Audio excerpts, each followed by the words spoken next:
Здравствуйте, дорогие подписчики, дорогие друзья. Сегодня 22 октября 2022 года, 13:00 по Москве. Срочная новость. Вооруженные силы России начали крупномасштабное наступление по линии Сватово-Кременная. Идут интенсивные бои. Работает артиллерия, ВКС Российской Федерации. Артиллерия разбирает ВСУ.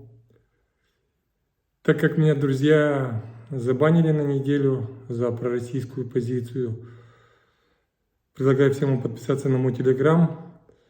Он находится в комментарии, в первом комментарии там ссылка.